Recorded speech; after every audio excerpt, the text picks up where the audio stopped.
Formula ఈ car race కేసులో మాజీ మంత్రి బీఆర్ఎస్ వర్కింగ్ ప్రెసిడెంట్ కేటీఆర్ ఇవాళ ఏసీబీ విచారణకు హాజరు కానున్నారు. సీఎం రేవంత్ రెడ్డి డైరెక్షన్ లో జరిగే మూడో విడత విచారణ ఇది. ఇప్పటికే ఢిల్లీలో సీఎం రేవంత్ తో ఏసీబీ ఉన్నతాధికారి రహస్య భేటీ అయినట్లు తెలుస్తోంది.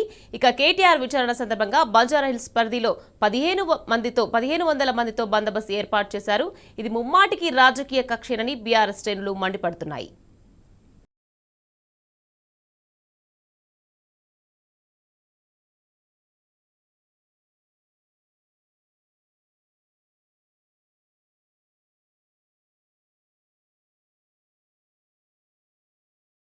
రెండోసారి ఫార్ములా ఈ కార్ కేసులో BRS working president KTR ACB విచారణకు హాజరవుతున్నారు.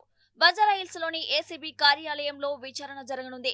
ఫార్ములా ఈ కేసును కాంగ్రెస్ ప్రభుత్వం, మరీ ముఖ్యంగా సీఎం రేవంత్ రెడ్డి రాజకీయ లబ్ధి కోసం వాడుకుంటున్నారని కేటీఆర్ మొదటి నుంచే చెబుతున్నారు.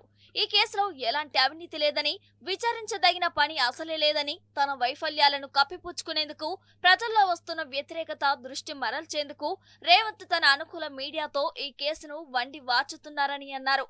దర్యాప్తు సంస్థలు పిలిచినప్పుడు చట్టాలను గౌరవించే వ్యక్తిగా తాను హాజరవుతానని చెప్పిన కేటీఆర్ సోమవారం కూడా విచారణకు రానున్నారు. ఈ కేసులో గతంలో కేటీఆర్ ను విచారించిన అధికారి డీఎస్పీ మజీద్ ఖాన్ నేతృత్వంలో ACB joint director Ruturaj, additional ఎస్పీలు శివరాం శర్మ, సురేందర్ రెడ్డి సహా మరో 2 కొత్త అధికారులతో కలిపి మొత్తం 6 అధికారులు ఈసారి కేటీఆర్ ను విచారించనున్నట్లు తెలిసింది.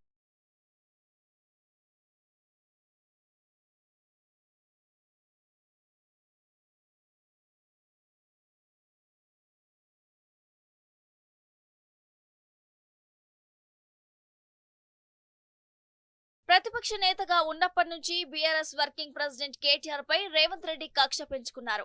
అధికారంలోకి రాగానే ఎలాగైనా కేటీఆర్ ను ఇబ్బంది పెట్టాలనే ఆలోచనతో ఫార్ములా ఈ కార్ రేసు కేసును పథకం ప్రకారం తెరపైకి తెచ్చారని రాజకీయ విశ్లేషకులు అంటున్నారు. తెలంగాణ ఖజానాకు 100 కోట్ల రూపాయల ఆదాయం తెచ్చిన ఫార్ములా ఈ రేసును పథకం ప్రకారమే రేవంత్ రద్దు చేయించాలనే ఆరోపణలు వచ్చాయి. ఆ రేసును రద్దు చేసిన నాటి నుంచి ఏసీబీతో విచారణ చేయించడం, ఎలాగైనా ఈ కేసును అడ్డం పెట్టుకుని కేటీఆర్ ను జైలుకు పంపాలనే దురుద్దేశంతోనే ఉన్నారని ఇటు బీఆర్ఎస్ వర్గాలు సైతం చెబుతున్నాయి. అనుభవరాహిత్యంతో పాలనలో వరుసగా తప్పిదాలు చేస్తున్న తనను కేటీఆర్ ప్రతిరోజు ప్రజాక్షేత్రంలో ఎండగడుతుండటాన్ని ముఖ్యమంత్రి రేవంత్ రెడ్డి జీర్ణించుకోలేకపోతున్నారని రాజకీయ విశ్లేషకులు చెబుతూనే ఉన్నారు. ఎప్పటికైనా కేటీఆర్ తో ప్రమాదమేనని భావించిన సీఎం రేవంత్ తన వైఫల్యాలను కప్పిపుచ్చుకునేందుకు ఎలాగైనా కేటీఆర్ ను అరెస్టు చేయించాలనే భావనలో ఉన్నట్టు తెలిసిందే. దీంతో ఈ కేసును తన ప్రధాన ఆయుధంగా మలుచుకున్నారని రాజకీయ వర్గాల్లో చర్చ నడుస్తోంది.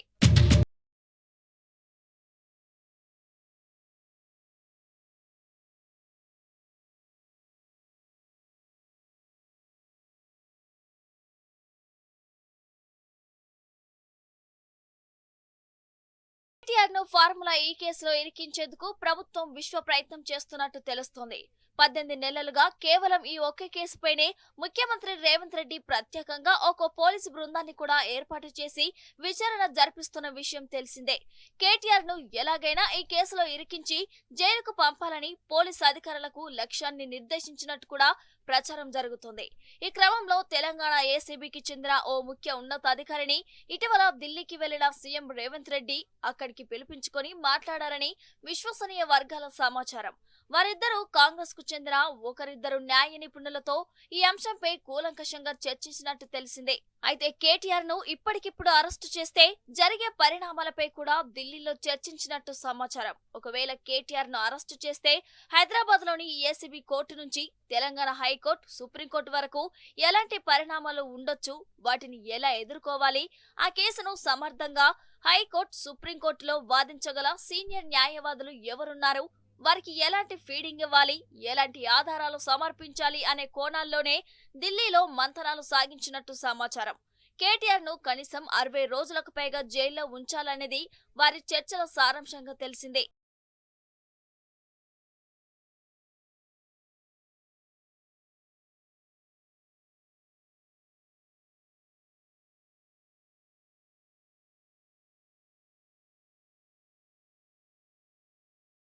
ఇదే కేసులో ఏసీబీ పిలుపు మేరకు ఈ ఏడాది జనవరి 8న విచారణకు హాజరైన కేటీఆర్ ను లాయర్ తో రానివ్వమంటూ ఏసీబీ అధికారులు గేటు బయటే అడ్డుకున్నారు. తాను ఖచ్చితంగా లాయర్ తోనే వస్తానని చెప్పడంతో 40 నిమిషాల పాటు ఆయనను కారులోనే కూర్చోబెట్టి హైడ్రామా సృష్టించారు. ఈ క్రమంలో ఆయన మొదటి రోజు విచారణకు హాజరైనట్టు లిఖితపూర్వకంగా రాసివ్వడంతో ఏసీబీ అధికారులు మరోసారి రావాలని చెప్పారు. అదే రోజు సాయంత్రం మళ్లీ నోటీసులిచ్చి జనవరి 8న విచారణకు రావాలని ఆదేశించారు. హైకోర్టు ఆదేశాలతో లాయర్ తో వచ్చిన కేటీఆర్ ను జనవరి 8న 4 విచారణాధికారుల బృందం 7 గంటల పాటు ప్రశ్నించింది. వారు అడిగిన ప్రశ్నలన్నింటికీ కేటీఆర్ సూటిగా సమాధానమిచ్చారు. రేసు నిర్వహణ వల్ల ప్రభుత్వానికి లాభమే తప్ప నష్టం జరగలేదన్నారు. హైదరాబాద్ ప్రతిష్టను పెంచేందుకే ఫార్ములా ఈ కార్ రేసు నిర్వహించామని, మంత్రిగా విధానపరమైన నిర్ణయానికి సంతకాలు చేశానని, పైసా అవినీతి లేనప్పుడు కేసు ఎక్కడిదని కేటీఆర్ అధికారులకు చెప్పారు. ఏసీబీ ఎఫ్ఐఆర్ ఆధారంగా హైదరాబాద్ ఎన్ఫోర్స్మెంట్ డైరెక్టరేట్ కూడా ఎఫ్ఐఆర్ నమోదు చేసి కేటీఆర్ ను విచారించింది.